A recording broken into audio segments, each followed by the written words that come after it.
लाखों करोड़ों दुरूद सलाम हज़रत मोहम्मद मुस्तफ़ा सल्लल्लाहु अलैहि वसल्लम पर व आले हज़रत मोहम्मद सल्लल्लाहु अलैहि वसल्लम पर। इंग्लिश विद अरशद के मुअज़्ज़ज़ नाज़रीन, अस्सलामु अलैकुम रहमतुल्लाहि व बरकातुहू। अल्लाह के हुज़ूर बड़ी उम्मीद है आप बिल्कुल खैर आफ़ियत से होंगे। डियर व्यूअर्स, आज हम बात करेंगे कंडीशनल सेंटेंसेस के ऊपर, जिसकी बेसिक जो टाइप्स हैं वो चार हैं: zero type, conditional one, conditional two और कंडीशनल थ्री। कंडीशनल सेंटेंसेस में सबसे पहले हम बात कर लेते हैं ज़ीरो टाइप के ऊपर। जो ज़ीरो टाइप कंडीशनल है, इसमें किसी न किसी साइंटिफिक नोटेशन को बयान किया जाता है या किसी जनरल ट्रुथ को बयान किया जाता है, और इसमें जो सेंटेंस है दो हिस्सों पर मुश्तमिल होता है। इसका पहला हिस्सा, जिसको हम इफ़ क्लास भी कह सकते हैं, कॉमे के साथ सेपरेट किया होता है, और इसका दूसरा हिस्सा सिंपल प्रेजेंट में भी हो सकता है और सिंपल पास्ट टेंस में भी हो सकता है। इफ़ क्लास पहले भी आ सकती है और बाद में भी लिखी जा सकती है। एग्जाम्पल की बात करें, if you heat butter it melts. देखें कितनी हकीकत को बयान किया गया है कि अगर आप घी को, मक्खन को गर्म करेंगे तो वो पिघल जाएगा। If I have time I study English. अगर मेरे पास वक्त हुआ तो मैं इंग्लिश का मुताला करूँगा। Years go if people travelled a long distance the journey took days. सालों पहले जब लोग पैदल सफ़र करते थे तो उनको कई कई दिन लग जाते थे, बहुत लंबा टाइम अरसा लग जाता था। यहाँ पर एक जो बात ज़हन नशीन करने वाली है वो ये है कि इफ़ क्लास में हम इफ़ को व्हेन के साथ रिप्लेस भी कर सकते हैं, यानी कि जहाँ पर हम इफ़ का यूज़ कर सकते हैं वहाँ व्हेन को भी लिखा जा सकता है। पहली एग्जांपल को देखते हैं, if you heat butter it melts. हम इफ़ को रिप्लेस करके व्हेन के साथ भी इस फिक्रे को बोल सकते हैं, व्हेन यू हीट बटर, जब आप मक्खन को गर्म करोगे, इट मेल्ट्स, ये पिघल जाता है।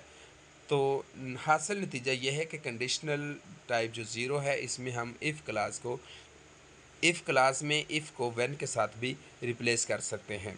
एक नज़र और दौड़ाते हैं एक और एग्जांपल के ऊपर। जैसे कि हमारे पास एक मिसाल आ रही है, if you mix red and blue you get purple. ये भी एक हकीकत बताई जा रही है कि अगर आप सुर्ख और नीले रंग को मिक्स करेंगे तो आपको पर्पल रंग मिलेगा। फर्स्ट कंडीशन की बात करें तो इसमें if clause simple present tense पर मुश्तमिल होगी और दूसरा हिस्सा इसका सिंपल फ्यूचर पर मुश्तमिल होगा। हाँ, इस तरह भी हो सकता है कि सिंपल फ्यूचर पहले आ जाए और सिंपल प्रेजेंट को बाद में लिखा जाए। लेकिन इसमें जो मेन चीज़ हमें याद रखने वाली है, to talk about possibilities in the present और in the future.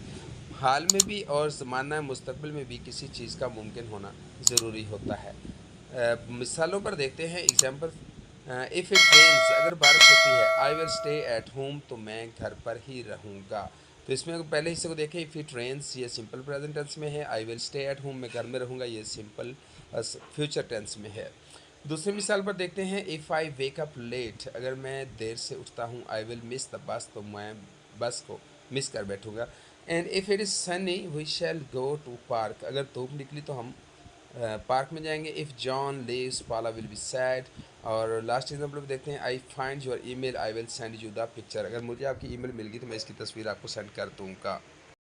My dear viewers, हमने फर्स्ट कंडीशनल सेंटेंस में डिस्कस किया था कि उसके अंदर साइंटिफिक या जनरल ट्रुथ को डिस्क्राइब किया गया होगा, लेकिन इसके बाद जो सेकंड कंडीशनल सेंटेंस है, इसमें हमारे पास इमेजिनरी सिचुएशन होगी जिसका प्रेजेंट और फ्यूचर में होना मुमकिन भी हो सकता है। इसका जो पहला हिस्सा है वो इफ़ क्लास यानी कि हमारे पास पास्ट सिंपल टेंसेस में होगी, और जो इसका दूसरा हिस्सा है उसमें हम वुड या वुड नॉट का यूज़ करेंगे। हाँ, ये भी बताता चलूँगा, हमारे पास जो इसमें इफ़ क्लास है उसके अंदर हम वर्क का इस्तेमाल करेंगे। मिसाल के ऊपर देखते हैं, if I won $1 million I would buy a new car.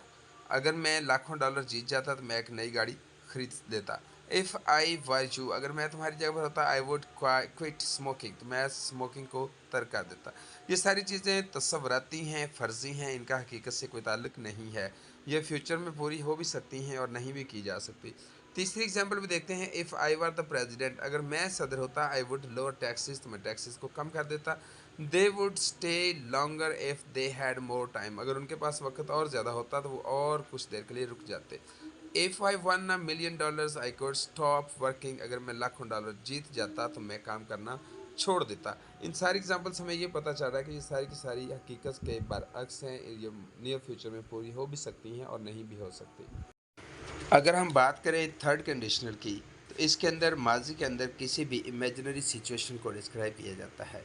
If में इस थर्ड कंडीशनल में जो इफ़ क्लास है वो पास्ट परफेक्ट में होगी, और इसका जो दूसरा हिस्सा है उसमें हम वुड या वुड नॉट के साथ हैव का इस्तेमाल करेंगे, साथ पास्ट पार्टिसिपल का यूज़ करेंगे। एग्जाम्पल्स के चलते हैं ज़रा, if I had got a gold medal, I would have been happy, यानी कि जो इफ़ क्लास है वो पास्ट परफेक्ट टेंस में यहाँ पर डील की जा रही है और दूसरे हिस्से में हमने वुड हैव लगा दिया है, साथ पास्ट पार्टिसिपल लगा दिया है।